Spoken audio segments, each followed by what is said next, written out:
Hello students, तो कैसे हैं आप लोग। I hope you all are doing very well.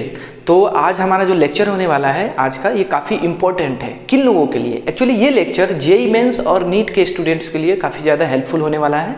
अगर आप इन दोनों का प्रिपरेशन कर रहे हैं, कोई भी आप एस्पिरेंट्स है, या तो जेईई मेन के हैं या नीट के लिए हैं, तो आपको मैं बता दूं कि इस लेक्चर में हम क्या करने वाले हैं। प्रीवियस ईयर्स के क्वेश्चन सॉल्व करने वाले हैं और साथ ही कुछ एडिशनल कॉन्सेप्चुअल क्वेश्चन भी सॉल्व करने वाले हैं, जो कि काफ़ी आपके लिए हेल्पफुल होगा। क्योंकि ऐसा कई बार देखा जाता है कि जेईई एडवांस का जो इजी क्वेश्चंस होते हैं वो एग्जैक्टली जेईई मेन में आ जाता है और नीट में भी कभी कभी आ जाता है, और जेईई मेन का क्वेश्चन भी नीट में आ जाता है। तो आज का जो हमारा लेक्चर है इस पे फोकस करेगा कि हम क्वेश्चन को सिर्फ सॉल्व ना करें, उसके पीछे कॉन्सेप्ट जो छुपा हुआ है उसको एक्सट्रैक्ट करें, और हम इस क्वेश्चन को सॉल्व करने के बाद कैसे फॉर्मेट रहेगा। पहले स्क्रीन पे क्वेश्चन आएगा आपके पास, और क्वेश्चन अगर आता है तो आपके पास टाइम अलॉटेड रहेगा कि हाँ इतना टाइम में आपको उसको करना है। ठीक है, आप ज़्यादा भी टाइम ले सकते हैं, कोई दिक्कत नहीं है। कम टाइम में हो जाता है तो ठीक है, आप आगे बढ़िए। तो इस तरह से हम बहुत सारे क्वेश्चंस यहाँ पे सॉल्व करने वाले हैं। किन किन चैप्टर से सॉल्व करने वाले हैं? तो हमारे पास 3 चैप्टर्स यहाँ पे ऑलमोस्ट रहेगा। सबसे पहले यूनिट इन डायमेंशन, दूसरा वेक्टर, और तीसरा हमारे पास काइनेमेटिक्स है। तो इन 3 चैप्टर्स से जो कलेक्शंस ऑफ क्वेश्चंस है, अच्छे अच्छे क्वेश्चंस है जो प्रीवियस ईयर में आए हुए हैं, कुछ ऐसे क्वेश्चंस भी जो नहीं आए हुए हैं लेकिन काफ़ी इंपॉर्टेंट है, उसको हम सॉल्व करने वाले हैं। तो सॉल्विंग का जो फॉर्मेट होने वाला है ना, वो कुछ ऐसा होने वाला है कि क्वेश्चन आपके स्क्रीन पे आएगा, टाइम अलॉटेड रहेगा, और फिर आप उसके बाद में मैं सॉल्व करूँगा, और सॉल्व करूँगा तो मैं बताऊँगा कि हाँ इसको सोचो कैसे, सोचना कैसे, इसमें कॉन्सेप्ट क्या है। तो इस सारी चीज़ों का यहाँ पे डिस्कशन होगा जो आपके लिए काफ़ी ज़्यादा हेल्पफुल है। तो जो भी स्टूडेंट्स कम टाइम में इस तीनों चैप्टर का रिवीजन फास्ट या अच्छे तरह से करना चाहते हैं, आप इस वीडियो को पूरा देखिए, आपको काफ़ी हेल्प मिलने वाला है। और जो लोग इस चैनल पे पहली बार आए हैं, आप इस वीडियोस को लाइक कर सकते हैं। अगर लेक्चर अच्छा लगा तो आप चैनल को सब्सक्राइब कीजिए, क्योंकि इस चैनल पर सिर्फ लेक्चर्स ही नहीं, साइंस रिलेटेड, वो स्पेस साइंस हो, बायोलॉजिकल साइंस हो, या कोई भी साइंस हो, टेक्नोलॉजी हो, इस तरह से हम वीडियोस लाते रहते हैं। आप जाकर प्लेलिस्ट चेक कर सकते हैं, बहुत सारे वीडियोस आपको बहुत अच्छे लगेंगे। तो चलिए हम आज का लेक्चर शुरू करते हैं। हेलो स्टूडेंट्स, तो आज का पहला क्वेश्चन जो है काइनेमेटिक्स चैप्टर से है, और वो ये क्वेश्चन है। इसके लिए आपको 3 मिनट टाइम दिया जाएगा, और आप वीडियो को पॉज कीजिए, ट्राई कीजिए, और फिर मैं इसको सॉल्व करता हूँ। करेक्ट? ओके, तो चलिए इस क्वेश्चन को सॉल्व करते हैं। ठीक है, तो इस क्वेश्चन को सॉल्व करने का बहुत सारे मेथड है। तो सबसे पहले पहला जो मेथड मैं एक अप्लाई कर रहा हूँ, आप ध्यान देना, काफ़ी आसान मेथड है। देखिए, v इक्वल टू √2x + 9 है। ठीक है, तो जैसे ही मैंने देखा तो इसमें क्या किया, मैंने स्क्वायर किया, इधर किया x² हो गया, इधर 2x + 9 हो गया। तो मुझे ऐसा लगा कि अगर मैं इस इक्वेशन को कंपेयर करूं किससे, v² = u² + 2as, यानी x लिख सकते हैं यहाँ पे। तो देखिए u² मतलब यहाँ पे 3 का स्क्वायर, समझे, 2a मतलब 1 और x हो गया ना, क्वेश्चन तो सॉल्व हो गया। यानी कि u कितना आ गया, 3 मीटर/सेकेंड, और एक्सेलरेशन कितना आ गया यहाँ, 1 मीटर/सेकेंड²। ये एक आसान था, आप इसको सोचिए और देखिए कितना आसान क्वेश्चन है। ठीक है, नाउ सेकंड क्वेश्चन जो है, सेकंड मेथड क्या है, हम एक्सेलरेशन एक दूसरे मेथड से भी फाइंड कर सकते हैं। देखिए, एक्सेलरेशन जो होता है वो 2 तरह से होता है। यहाँ पे इंस्टेंटेनियस बोला है, क्या बोला, एट एनी इंस्टेंट, यानी वेलोसिटी का फंक्शन x में दिया हुआ है। तो हमारे पास अगर वेलोसिटी टाइम के फंक्शन दिया रहे, मतलब v इक्वल टू जैसे 2t² + 5t करके दिया रहे, तो इसको डिफरेंशिएट करेंगे, वो एक्सेलरेशन का एक्सप्रेशन आता है, और उसमें कोई भी टाइम पुट करते हैं तो हमारे पास एक्सेलरेशन आ जाता है। तो उसी तरह dv/dt होता है, और एक होता है v dv/dx। ठीक है, कुछ लोगों को ये याद नहीं रहता है। ठीक है, ये याद रहता है, ये याद नहीं रहता है। ये कब अप्लाई करते हैं, जब v as a function of x² + x + 3 इस टाइप से अगर कुछ दिया रहे तो v मतलब यही लिख देंगे और फिर इंटू dv/dx करेंगे तो एक्सेलरेशन आ जाता है। अब वो अगर आप जानना चाहते हैं कि कैसे आता है तो मैं आपको जल्दी से बता दूं। देखिए dv/dt को ही थोड़ा सा इधर उधर कर दिया। कैसे किया? dx से ऊपर मल्टीप्लाई किया और dx से नीचे डिवाइड किया, तो dx/dt कितना हो गया? v हो गया। और यहाँ बचा क्या? dv/dx। यानी एक्सेलरेशन जो है dv/dt भी होता है और एक्सेलरेशन जो है v dv/dx भी होता है। तो इस बात का हम ध्यान रखेंगे। तो इसी कॉन्सेप्ट का मैं इसमें यूज करने वाला हूं, आप ध्यान से देखिएगा, काफ़ी आसान है। ठीक है, तो देखिए, तो सबसे पहले यहाँ पे हमारे पास जो एक्सप्रेशन है वेलोसिटी का वो है √2x + 9। तो जो ये एक्सप्रेशन है क्या वो t में है? नहीं है। किस में है? x में है। तो एक्सेलरेशन तो फाइंड कर सकते हैं ना, कैसे? v dv/dx। सिर्फ इसको डिफरेंशिएट करने से नहीं होगा, ठीक है, dt लिख दिया यहाँ से, v dv/dx। तो देखिए यानी क्या हो जाएगा? v यानी यही जो लिखा हुआ है v इंटू dv/dx, इसको डिफरेंशिएट करेंगे तो 1/2 √2x + 9 और फिर इसको भी डिफरेंशिएट करेंगे क्योंकि अंदर इसका डिफरेंशिएशन 2 आ जाता है। ठीक है, ये डिफरेंशिएशन है, बेसिक मैथ्स है, तो बेसिक मैथ्स आपको आनी चाहिए। ठीक है, अगर नहीं आता है तो बेसिक मैथ्स भी मैं वीडियो अपलोड कर दूंगा या आप जाकर बुक से भी पढ़ सकते हैं।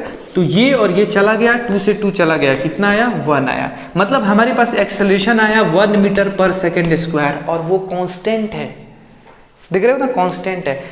यही आया था ना कंपेयर करने से, 1 मीटर/सेकंड² एक्सेलरेशन। ठीक है, तो हमारे पास आंसर आ गया, एक्सेलरेशन आ गया। ठीक है, कुछ लोग जो है इसको ऐसे भी सॉल्व करते हैं भाई। देखो कुछ लोग क्या करते हैं कि x0 डालेंगे इनिशियल वेलोसिटी के लिए, तो x0 डालते हैं तो ये क्या आता है? √9 आ जाता है। तो v कितना आ जाएगा? 3 मीटर/सेकंड, 3 मीटर/सेकंड। लेकिन ये मेथड उतना सही नहीं है। हाँ, लेकिन चूंकि क्वेश्चन में उतना इंफॉर्मेशन नहीं दिया है कि इनिशियली कोई बॉडी कहाँ पे है, तो यूज कर सकते हैं x = 0 और t = 0 मान सकते हैं। ठीक है, लेकिन उतना सेटिस्फाइंग नहीं है वो। ठीक है, तो अभी जो 2 मैंने मेथड बताए वो आप नोट कर लीजिए, अच्छा रहेगा, और इसको ध्यान में रखिए, कभी भी बहुत हेल्प मिलने वाला है इससे। ठीक है, काइनेमेटिक्स में खास करके। ठीक है, तो अब आते हैं नेक्स्ट क्वेश्चन की तरफ। तो आज का जो दूसरा क्वेश्चन है, सेकंड क्वेश्चन है, ये यूनिट एंड डायमेंशन से क्वेश्चन है। फोर्स दिया हुआ है, अल्फा बीटा जो है कांस्टेंट है, आर्बिट्रेरी कांस्टेंट, x² है जिसमें कि x क्या है? लेंथ है, k जो है बोल्ट्जमैन कांस्टेंट है और t जो है यहाँ पे टेम्परेचर है। ठीक है, F = alpha × beta e⁻x² k t alpha. आपको जो है बीटा का डायमेंशन फाइंड करना है,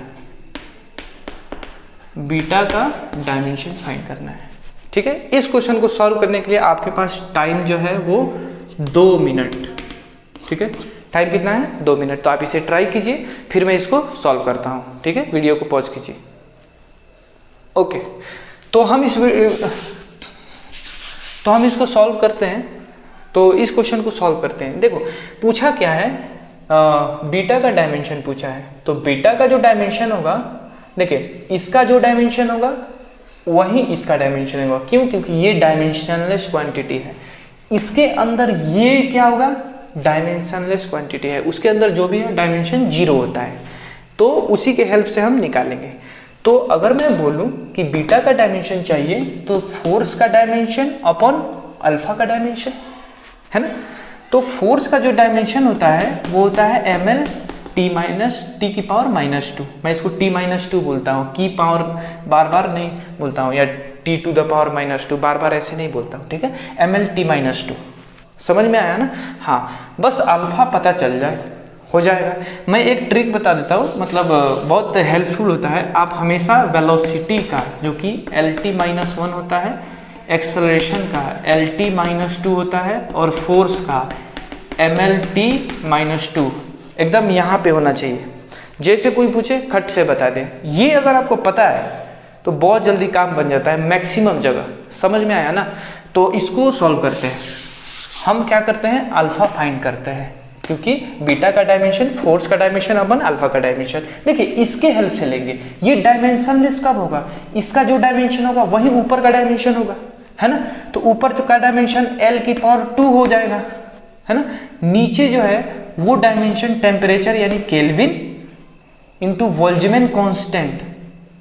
कंफ्यूज मत होना, ये K है, ये स्मॉल k से, ठीक है। T यहाँ नहीं लिख रहा हूँ टेम्परेचर का, क्योंकि उसका डायमेंशन K होता है और टाइम से कंफ्यूज हो जाओगे। और फिर यहाँ पे अल्फा, अल्फा का डायमेंशन मतलब ऊपर वाले का जो डायमेंशन होगा वही नीचे वाले का होगा, तभी तो डायमेंशनलेस। यहाँ क्या होना चाहिए, डायमेंशनलेस होना चाहिए। तो ये टेम्परेचर का केल्विन अल्फा लिख दिया, और यहाँ पे बोल्ट्जमैन कांस्टेंट जो स्मॉल के है ना इसका। अब ये कहाँ से निकालेंगे बोल्ट्जमैन कांस्टेंट, तो सबसे पहले मुझे पता होना चाहिए एक इक्वेशन होता है PV इक्वल टू NKT, हमने पढ़ा था, ठीक है ना। गैसियस स्टेट में पढ़ते हैं केमिस्ट्री में, या फिजिक्स में थर्मोडायनेमिक्स से पढ़ते हैं, तो वहाँ से हम इसका निकाल सकते हैं बोल्ट्जमैन कांस्टेंट का। देखिए प्रेशर क्या होता है, फोर्स अपॉन एरिया होता है ना, तो mLT-2 upon L2, force upon area pressure, into volume L की power 3 equal to N, number है ना, नंबर ऑफ मॉलिक्यूल्स होता है ये सब चीज़, तो उसका तो डायमेंशन होगा ही नहीं, इंटू बोल्ट्जमैन कांस्टेंट स्मॉल के, और इंटू टेम्परेचर केल्विन। समझे? तो यहाँ बोल्ट्जमैन कांस्टेंट स्मॉल के का डायमेंशन कितना हो गया, ये इधर आ जाएगा। पहले हम ये खात्मा करते हैं, पहले m ही रहेगा खत्म। यहाँ पे ऊपर L की पावर 4 है और नीचे L की पावर 2 है, तो बचा क्या, L की पावर 2, T की पावर -2 ही है यहाँ पे, और K जब इधर आ जाएगा तो केल्विन की पावर -1 हो गया। तो ये बोल्ट्जमैन कांस्टेंट का ये होता है डायमेंशन। बस इसमें पुट करेंगे, इधर लाएंगे, अल्फा आ जाएगा, अल्फा इसमें पुट करेंगे, आंसर आ जाएगा। तो देखिए कैसे, हम सबसे पहले इसमें लाते हैं, तो जब इसमें लाए तो क्या होगा, L की पावर 2 इंटू यहाँ पे हो जाएगा केल्विन, और अल्फा जो होगा जो आया है वही लिख दिया, यानी mL की पावर 2, T की पावर -2 और केल्विन की पावर -1। समझे क्या, I इंटू अल्फा, अल्फा का डायमेंशन हमें पता करना है, ठीक है। तो सबको इधर ला देंगे, तो L की पावर 2 तो ये है, L की पावर 2 ये है, गायब हो गया।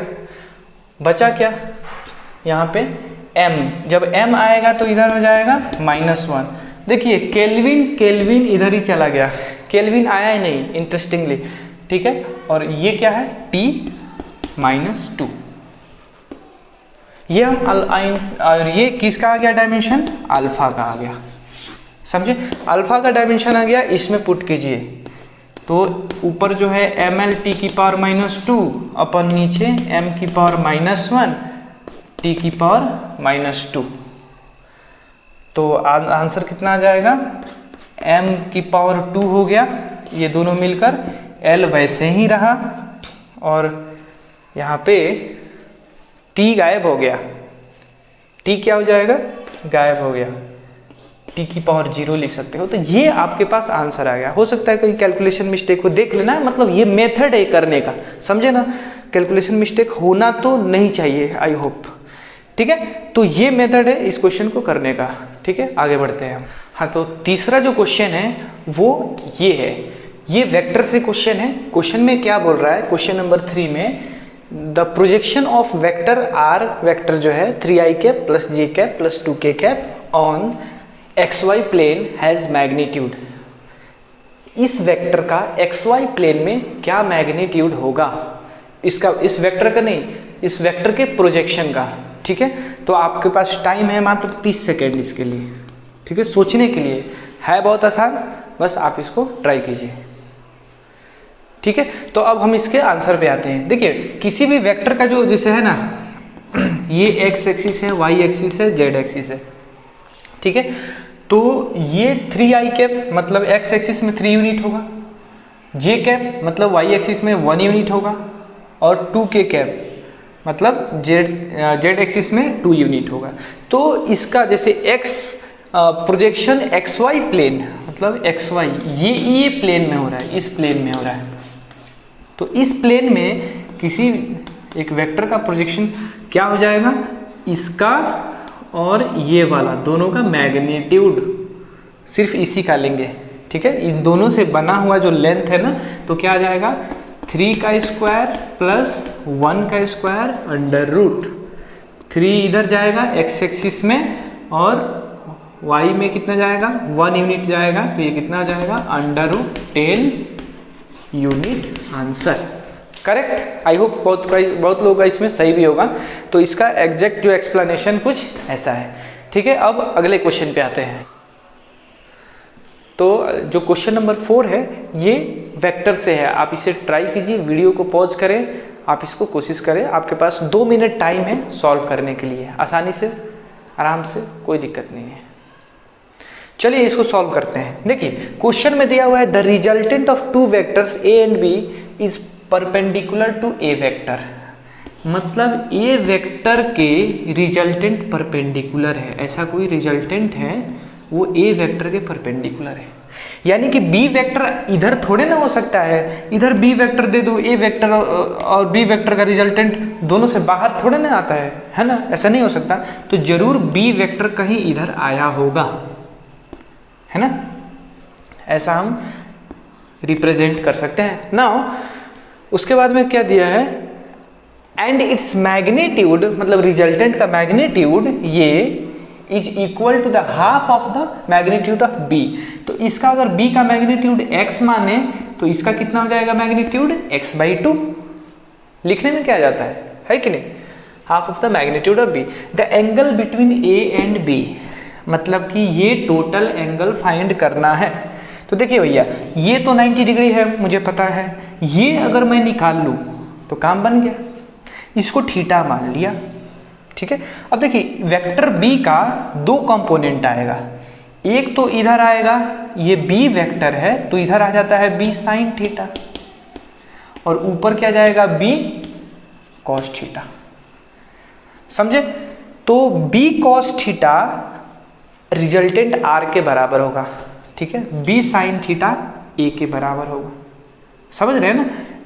तो हम क्या बोलेंगे कि बी कॉस थीटा आर के बराबर होगा, बी कॉस थीटा आर के बराबर है। कंपोनेंट तो हमने पढ़ा ही है, तो बी क्या है, बी जो है एक्स है अमाउंट, और आर का अमाउंट कितना है x/2 है, क्वेश्चन में दिया हुआ है। x से x कटाया, कॉस थीटा कितना आया 1/2, थीटा कितना हो गया 60 डिग्री, यानी ये कितना हो गया 60 डिग्री हो गया। ओके, नाउ 90 + 60 कौन सा आंसर आया, ये 150 आंसर आ गया, करेक्ट।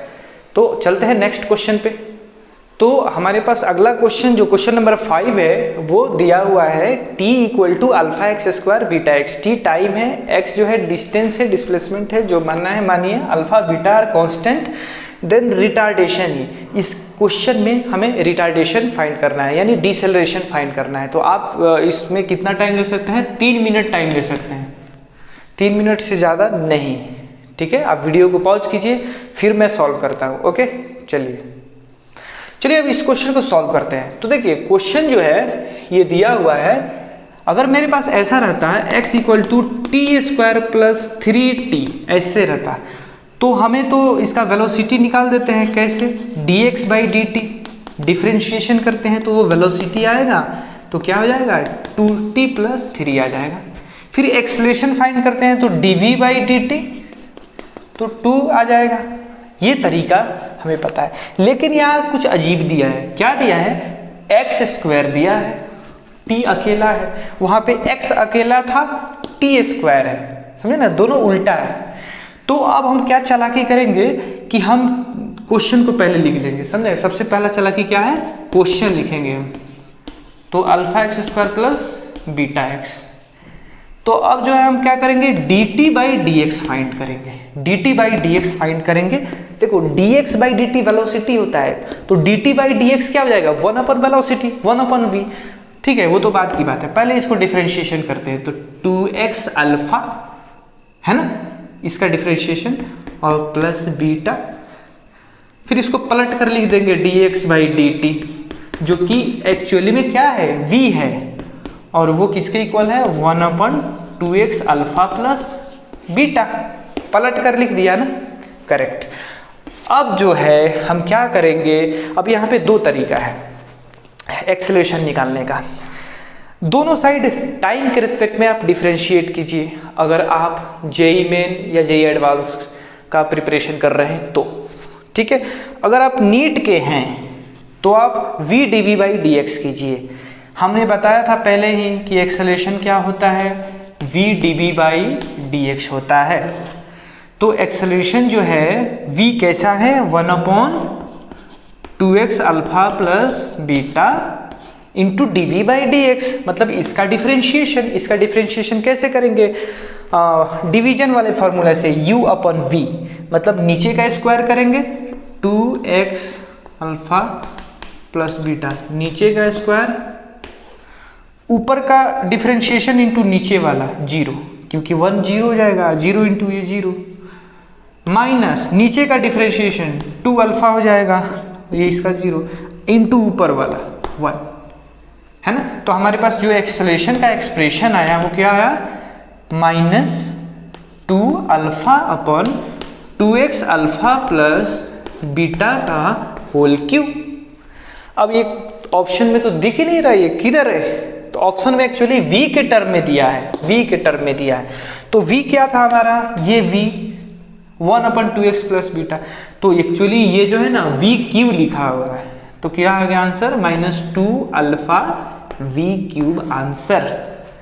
रिटार्डेशन, तो रिटार्डेशन को अमाउंट के फॉर्म में बोलते हैं, माइनस नहीं लगाते उसमें, ठीक है। तो ये आ गया हमारा आंसर, करेक्ट। अब ऐसे भी कर सकते हैं, dv/dt कर देते हैं, समझे ना, इसको जो है ना dv/dt और इसको फिर डिफ्रेंशिएशन करके और इंटू dv/dt कर देते हैं, समझे ना, वो डिफरेंशियल से आ जाता है, तो वही आंसर आएगा, -2 अल्फा इंटू वी क्यू। चलते हैं नेक्स्ट क्वेश्चन की तरफ। तो क्वेश्चन नंबर 6 जो है वो ये है, ठीक है। The radius vector of a point particle यहाँ पे देना चाहिए, relative to origin varies R vector A T I cap minus B T square J cap, find the equation of trajectory, ठीक है। इस एक्सप्रेशन का जो दिया हुआ है, ट्रैजेक्टरी का इक्वेशन बताना है आपको, ठीक है। आपके पास कितना टाइम है, बस 1 मिनट 40 सेकेंड टाइम। कितना टाइम है, 40 सेकेंड। आप इसको सॉल्व कीजिए, फिर मैं इसको सॉल्व करता हूँ, ठीक है। ठीक है, तो इसको सॉल्व करते हैं। देखिए, सबसे पहले ट्रैजेक्टरी समझिए क्या होता है। ट्रैजेक्टरी मतलब होता है x, y and some constant, इसके अलावा नहीं आना चाहिए। ट्रैजेक्टरी मतलब पाथ, पाथ में क्या आएगा, x आएगा, y आएगा, अगर xy प्लेन की बात हो रही है तो, ठीक है। XYZ प्लेन की बात, सॉरी XYZ अगर 3D में बात हो रही है तो तीनों आएगा, और इसके साथ कुछ कांस्टेंट भी आ जाएंगे, ठीक है।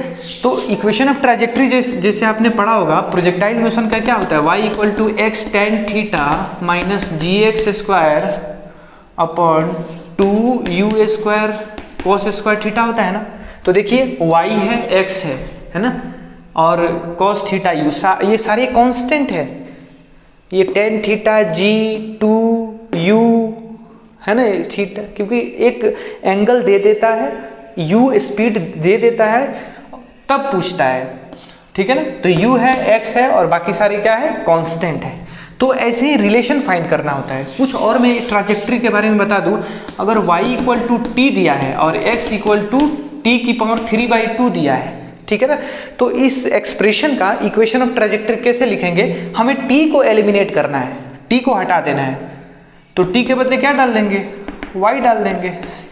तो यहाँ सिंपल है कि नहीं। दूसरा एक्सप्रेशन x - 2 = t², और y जो है ये t⁻3/2 है, ठीक है।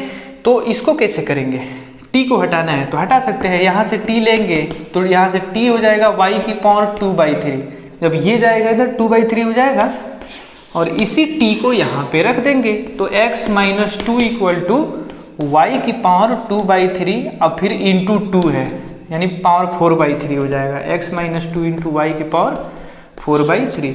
ये इक्वेशन ऑफ ट्रैजेक्टरी हुआ। तो ट्रैजेक्टरी समझ में आया ना, ठीक है। अब आगे बढ़ते हैं। क्वेश्चन है वो आर है, ऐसे है, तो ये तो एकदम क्लियर है, भले आपको नहीं दिख रहा होगा, मैं आपको दिखा रहा हूँ। देखिए एक्स कोऑर्डिनेट जो है इसी पे डिपेंड है ना, ये a इंटू टी है, और वाई कोऑर्डिनेट क्या है, -bt² है। क्या करना है, t को एलिमिनेट करना है। t equal to x by a, यहाँ से आ जाएगा, पहले वाले से यहाँ से आएगा t equal to x by a. इसी t को यहाँ पे रख देंगे तो y equal to -b into t², मतलब x² अपॉन a²। तो ये आएगा हमारा आंसर।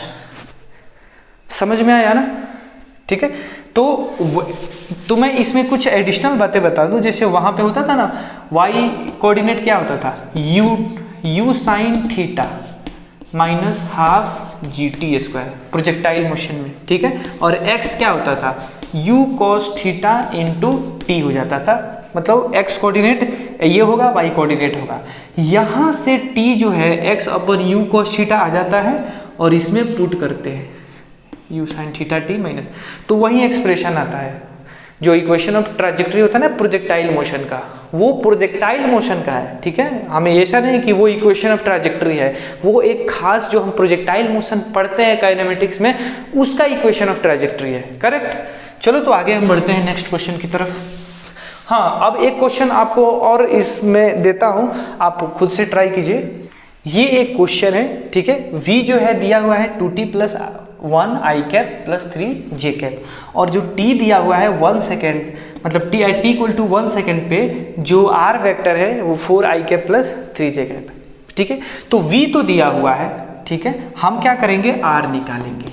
r कैसे निकालेंगे, r वेक्टर को इंटीग्रेट करेंगे। वेलोसिटी को इंटीग्रेट करते हैं तो क्या आता है, r वेक्टर आ जाता है, डिस्प्लेसमेंट वेक्टर।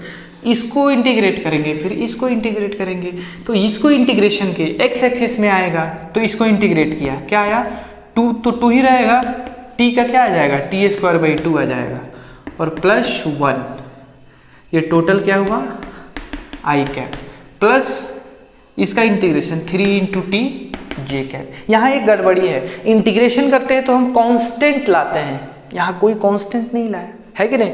जैसे कोई भी अगर इंटीग्रेशन करते हैं ना, जैसे cos x का इंटीग्रेशन करते हैं तो हम sin x + c लिखते हैं, क्योंकि इंटीग्रेशन जो है डिफरेंशिएशन का रिवर्स प्रोसेस है।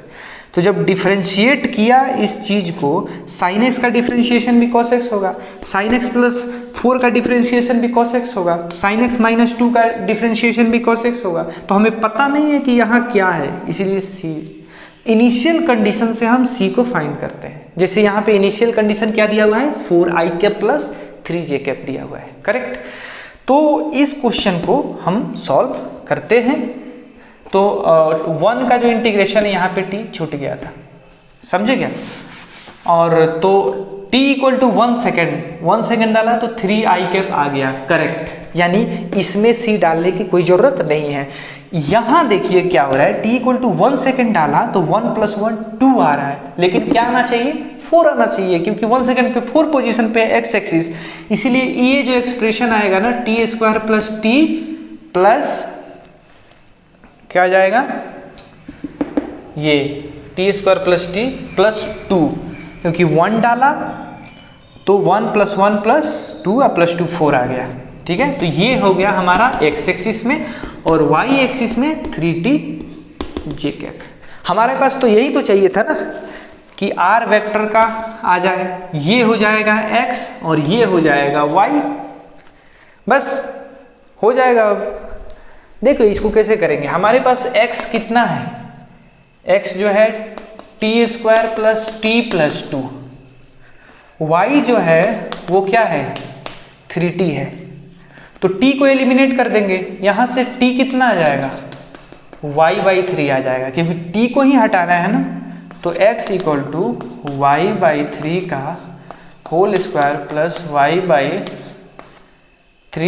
+ 2, यही आंसर आएगा। ओके, तो नेक्स्ट क्वेश्चन जो है question number 7, x equal to 2t² - 5t + 6, x जो है डिस्प्लेसमेंट होता है, ठीक है, उसका एक्सप्रेशन है 2t² - 5t +6 find average velocity in first 3 second. Option 4 दिए हुए हैं।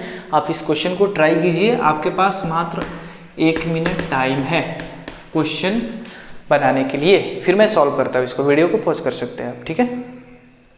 तो चलिए इस क्वेश्चन को सॉल्व करते हैं। देखिए हमारे पास जो एक्स ये है, एवरेज वेलोसिटी पूछता है। एवरेज वेलोसिटी क्या होता है, सबसे पहले अगर मैं इसको डिफ्रेंशिएट करूं तो हमारे पास जो आएगा वेलोसिटी का एक्सप्रेशन आएगा वो 4t - 5 + 6, ठीक है। तो कुछ लोग क्या करेंगे कि इसमें क्या करेंगे, 3 पुट करेंगे और आंसर लाने की कोशिश करेंगे। तो वो नहीं, वो इंस्टेंटेनियस वेलोसिटी है, क्योंकि ये जो है ना, इसको जब डिफ्रेंशिएट करते हैं dx/dt तो वो इंस्टेंटेनियस वेलोसिटी देता है। एवरेज वेलोसिटी का क्या फॉर्मूला होता है, एवरेज वेलोसिटी होता है total displacement upon total time taken, ठीक है। तो टोटल डिस्प्लेसमेंट कैसे निकालेंगे, ये तो अब देखते हैं कैसे निकालेंगे। देखिए सबसे पहले t = 0 पे डिस्प्लेसमेंट निकालेंगे। तो t = 0 जब इस वैल्यू में इसमें पुट करते हैं तो क्या आता है, 6 आएगा, क्योंकि ये 0 और ये 6 आएगा। t = 0 पे हमारा पोजीशन क्या हुआ, 6 मीटर पे है। t = 3 सेकेंड पे जो भी पार्टिकल मूव कर रहा है उसका पोजीशन 3 सेकेंड पे क्या होगा, आप निकालिए। 2 × 3 का होल स्क्वायर - 5 × 3 + 6, मतलब हो जाएगा 18, 15, 9। ये 9 मीटर पे अभी है। कब, जब t = 3 सेकेंड पे है। तो हम डिस्प्लेसमेंट फाइंड कर सकते हैं, वो कितना आया, final position minus initial position अपन टोटल टाइम टेकन। ये क्या हो गया, एवरेज वेलोसिटी। फाइनल पोजीशन कितना है, 9 मीटर। इनिशियल पोजीशन कहाँ है बॉडी, 6 मीटर पे है। तो 9 - 6 अपन टोटल टाइम टेकन 3, तो 3/3 कितना आया, 1 मीटर पर सेकेंड। समझे, ये हुआ हमारा एवरेज वेलोसिटी।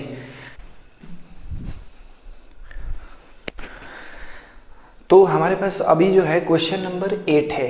ये क्वेश्चन क्या बोलता है, a particle is moving with uniform speed v along the parabolic path y = kx², ठीक है ना। तो जब हम बेसिक मैथ्स पढ़ते हैं तो उसमें पैराबोलिक पाथ बताया जाता है फिजिक्स में कि इस टाइप का था, y = x²। कोई कांस्टेंट डाल देने से इसके शेप में कोई खास फर्क नहीं पड़ता है, बस ऐसे थोड़ा ऐसे हो जाता है, समझे ना। k के वैल्यू पे डिपेंड करता है, 1/2 है या 2 है, समझे ना। तो y = kx² कुछ इस टाइप का शेप है। Taking k as positive constant the acceleration of the particle at x = 0, मतलब कांस्टेंट स्पीड से मूव कर रहा है, कुछ ऐसा सिचुएशन है। और यहाँ पे v स्पीड से इसी पाथ पे मूव कर रहा है। तो जब यहाँ पे है, मान लीजिए जैसे इधर, तो एक्सेलरेशन बताना है कि कितना है, ठीक है। तो आप इस क्वेश्चन को ट्राई कीजिए, आपके पास कितना, 1 मिनट टाइम है। 1 मिनट नहीं, मैं आपको 2 मिनट टाइम दे रहा हूँ, ठीक है। वीडियो को पॉज कीजिए, आप इस क्वेश्चन को ट्राई कीजिए, ठीक है। चलिए इस क्वेश्चन को सॉल्व करते हैं। तो क्वेश्चन में क्या है कि y = kx² है। यहाँ पे देखिए ऐसे, तो y = kx² जो है ना, यहाँ पे स्पीड कांस्टेंट है। तो ऐसा बोल सकते हैं ना, इस टाइप पे एक सर्कुलर मोशन टाइप का, जहाँ पे अभी इस इंस्टेंट पे यूनिफॉर्म मोशन अगर होगा तो यहाँ एक सर्कल बनेगा। तो इधर टेंजेंशियल तो एक्सेलरेशन तो होगा नहीं, यानी कि टेंजेंशियल एक्सेलरेशन नहीं होगा, मतलब कि dvx/dt = 0, मतलब x में एक्सेलरेशन कोई नहीं होने वाला है और y में एक्सेलरेशन होगा dvy/dt, क्योंकि डायरेक्शन चेंज होने वाला है। डायरेक्शन चेंज कौन कराता है, एक्सेलरेशन कराता है, ठीक है। तो हमें वही dvy/dt फाइंड करना है। dvx/dt 0 है, ये बात याद रखेंगे। चलिए इस एक्सप्रेशन को हम डिफरेंशिएट करते हैं दोनों साइड। तो डिफरेंशिएशन का तरीका क्या होता है, जो मैथ्स के हैं वो ध्यान देंगे। देखिए dy/dt, ठीक है, टाइम के रेस्पेक्ट में दोनों साइड किया। तो टाइम के रेस्पेक्ट में डिफरेंशिएट कैसे करते हैं, खुद को डिफरेंशिएट करते हैं और फिर dy बाई dt लिख देंगे। k है तो कांस्टेंट है, तो इसको डिफरेंशिएट करेंगे तो क्या आएगा 2x। चूँकि टाइम के रेस्पेक्ट में कर रहे हैं इसलिए इंटू dx बाई dt हमारा लिखना फर्ज है। तो dx बाई dt यहाँ पे x एक्सिस में स्पीड k है दिया हुआ है। चलो अभी यहाँ पे वो नहीं लिखेंगे। अब क्या करते हैं, इस एक्सप्रेशन को एक बार और डिफरेंशिएट करते हैं दोनों साइड, तो मज़ा आ जाएगा। देखिए इधर डिफरेंशिएट किया तो क्या हो जाएगा d square y upon d t square, है ना। ये क्या है, एक्सेलरेशन अलोंग वाई एक्सिस, यही तो मुझे चाहिए था ना, इसी की तो बात है ना। यही तो d v y upon d t है, मतलब वाई में वाई में एक्सेलरेशन, ठीक है। तो इसको जब दोबारा डिफरेंशिएट किया तो ऐसे लिख सकते हैं ये ए वाई के इक्वल होगा, याद रखेंगे k इंटू 2x। हाँ अब इधर भी डिफरेंशिएट करना हमारा रिस्पॉन्सिबिलिटी है। तो देखिए इधर जब डिफरेंशिएट करेंगे तो 2k लिख देंगे ऐसे मल्टीप्लाइड में x into D x by D T का डिफरेंशिएशन करना है, प्रोडक्ट रूल से करेंगे। तो पहला का डिफरेंशिएशन x का 1 हो जाएगा into D x by D T हो जाएगा, प्लस इसका डिफरेंशिएशन इंटू ये यानी D square x upon d t square into x, समझे, हो गया डिफरेंशिएशन। ये हो जाएगा ए वाई और ये हो जाएगा 2k का 2k और dx by D T V दिया हुआ है और ये 0 हो जाएगा d square x upon d t square, मतलब ये एक्सेलरेशन बोल रहा है। डबल डिफरेंशिएशन एक्स एक्सिस में तो वो एक्सेलरेशन होता है एक्स एक्सिस में। अभी मैंने क्या बताया था, यही ना है d v x upon d t which is also equal to d square x upon d t square, यानी एक्सेलरेशन एक्स एक्सिस में क्या है 0 है। क्यों, क्योंकि कोई टेंजेंशियल एक्सेलरेशन नहीं है हमारे पास। तो हो गया हमारे पास, आ गया आंसर, कितना आया a y equal to 2k into v, यही आंसर आएगा। सही है, तो अब आगे बढ़ते हैं। देखिए ये जो अगला क्वेश्चन है ये वेक्टर से है, ये काफ़ी अच्छा क्वेश्चन है। और ये क्वेश्चन जब दिया गया है मैंने देखा है बहुत सारे स्टूडेंट्स इस क्वेश्चन में गलती किए हैं, नहीं सॉल्व कर पाए हैं शुरू में, जब वेक्टर का जो पहला टेस्ट होता है ना उस समय। तो क्वेश्चन क्या है कि एक पार्टिकल है वो यूनिफॉर्म स्पीड से मूव कर रहा है, सर्कुलर पाथ में मूव कर रहा है, ठीक है। तो ए पॉइंट पे यहाँ है और ये बी पॉइंट है। तो ए से जब बी आता है ना तो वो एंगल कवर करता है 40 डिग्री। तो तुम्हें निकालना है फाइंड चेंज इन वेलोसिटी, ठीक है, पहला। और दूसरा जो है सेकंड, इस क्वेश्चन के बाद चेंज इन स्पीड निकालना है, ठीक है। यूनिफॉर्म स्पीड से मूव कर रहा है, यूनिफॉर्म सर्कुलर मोशन है, समझ में आया ना। तो ये क्वेश्चन आपको सॉल्व करना है। इसमें आपको टाइम कितना लगना चाहिए 30 सेकेंड, इससे भी कम में हो जाएगा, 10 सेकंड में हो जाएगा, ठीक है। आप इसको कोशिश कीजिए, फिर मैं इसको सॉल्व करता हूँ वीडियो को पॉज करके, ओके। तो चलिए इस क्वेश्चन को सॉल्व करते हैं। तो देखिए क्वेश्चन में क्या कर रहा है, ए से बी तक आया तो चेंज इन वेलोसिटी निकालना है। तो चेंज इन वेलोसिटी देखिए हम वेक्टर से इसको कैसे सॉल्व करेंगे। एक वेक्टर ए है और दूसरा वेक्टर भी ए है और दोनों के बीच का एंगल थीटा है। तो जो फॉर्मूला लगाते हैं ना a square plus 2AA cos theta, तो जब दोनों को ऐड करेंगे ना तो उस फॉर्मूले का जो शॉर्ट फॉर्म होता है ना वो 2A cos थीटा बाई 2 आता है। ट्रिगो का यूज किया जाता है, थोड़ा सा एडजस्ट किया जाता है, तो ये फॉर्मूला आ जाता है। जब दो सिमिलर वेक्टर, ये वेक्टर नहीं दिया अमाउंट दिया हो, ये ए वेक्टर है और ये बी वेक्टर है और ए वेक्टर का मैग्नीट्यूड क्या है बी वेक्टर के इक्वल है, तो दोनों का एडिशन जो है ना simply 2A cos theta by 2 हो जाता है। ये याद रखना होता है, ठीक है। कब, जब दो इक्वल वेक्टर हो और दोनों के बीच का एंगल क्या हो थीटा हो, तो ये फॉर्मूला आता है। एडिशन में, कब, एडिशन में ए वेक्टर प्लस बी वेक्टर का मैग्नीट्यूड। लेकिन अगर सब्ट्रैक्शन आ जाए ए वेक्टर माइनस बी वेक्टर और दोनों का मैग्नीट्यूड क्या हो सेम हो, तो वहाँ पे ये cos थीटा बाई 2 है ना साइन थीटा बाई 2 आता है, वो क्या आता है 2a साइन थीटा बाई 2 आता है। ये भी वैसे ही आता है a² plus a² plus 2aa minus 2aa cos theta, तो 1 माइनस कॉस थीटा को वहाँ 2 साइन स्क्वायर थीटा बाई 2 लाते हैं और साहब 4 जो बनता है वो 2 आ जाता है, a² जो है वो a आ जाता है और sine square theta sine theta by 2 आ जाता है रूट से निकल कर। तो ये फॉर्मूला ये दोनों याद रखना होगा। जब दो इक्वल वेक्टर को ऐड करते हैं तो ये आता है, दो इक्वल वेक्टर को सब्ट्रैक्ट करते हैं तो ये फॉर्मूला आता है। अब देखिए इसी कॉन्सेप्ट का इसमें यूज कर सकते हैं। देखिए एक वेक्टर ये है और वो कितना एंगल टर्न लिया, ये चेंज इन वेलोसिटी मतलब final vector minus initial vector, ठीक है, final vector minus initial vector. तो अभी जो रोटेशन हुआ है देखिए कितने का हुआ है, 40 डिग्री का हुआ है ना, है कि नहीं। तो हम बोल सकते हैं दोनों का मैग्नीट्यूड सेम है, तो हम क्या लगा सकते हैं 2v साइन थीटा बाई 2 मतलब कि 40/2, ये डिग्री है 40 डिग्री बाई 2, तो कितना आ गया 2v साइन 20 डिग्री आ गया, 2v साइन 20 डिग्री। तो 2v साइन 20 डिग्री भी आंसर हो जाएगा और 2v कॉस 70 डिग्री हो जाएगा, क्योंकि sine 20 equal to cos 70 degree, ठीक है ना। Cos theta equal to sine 90 minus theta and vice versa, ठीक है। तो ये रहा हमारा क्वेश्चन नंबर 9। तो अब क्वेश्चन नंबर 10 पे आते हैं। हाँ, तो हमारा जो आज का 10वां क्वेश्चन है, क्वेश्चन नंबर 10, वो ये है। और ये क्वेश्चन क्या है कि दो पार्टिकल है, एक पार्टिकल 1 है, पार्टिकल 2 है, ठीक है, और ये कर्व टाइप का है और यहाँ से दोनों का स्पीड यहाँ पे सेम है, इस पॉइंट पे इधर से कहीं आ रहा होगा, एक नीचे चला गया, यहीं यहाँ v है और यहाँ ये v से ही गया, हॉरिजॉन्टल से a से b गया, और ये दूसरा जो पार्टिकल है वो a से c जाते हुए b को गया, ठीक है।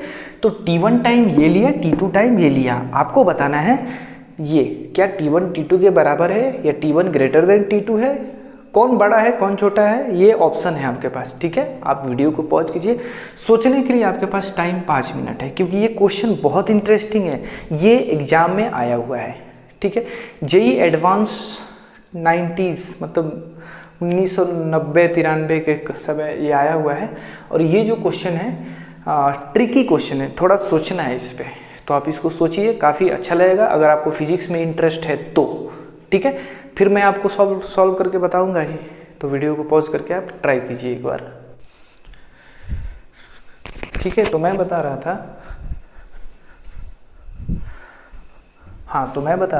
हाँ, तो ये जो है t1 आया और ये क्या आया t2 आया, तो ऑब्वियसली t2 जो इसका जो सेकंड वाले का है ना वो टाइम ज़्यादा है, तो t2 क्या हो गया ग्रेटर देन t1, ठीक है।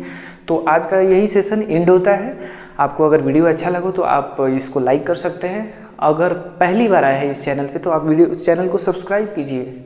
यहाँ पे साइंस एंड टेक्नोलॉजी के साथ साथ लेक्चर भी हम तो इस वीडियो पे सिर्फ लेक्चर ही नहीं, क्योंकि आप जाकर प्लेलिस्ट चेक कर सकते हैं, साइंस एंड टेक्नोलॉजी के बहुत सारे वीडियोस हैं और आते भी रहेंगे, ठीक है।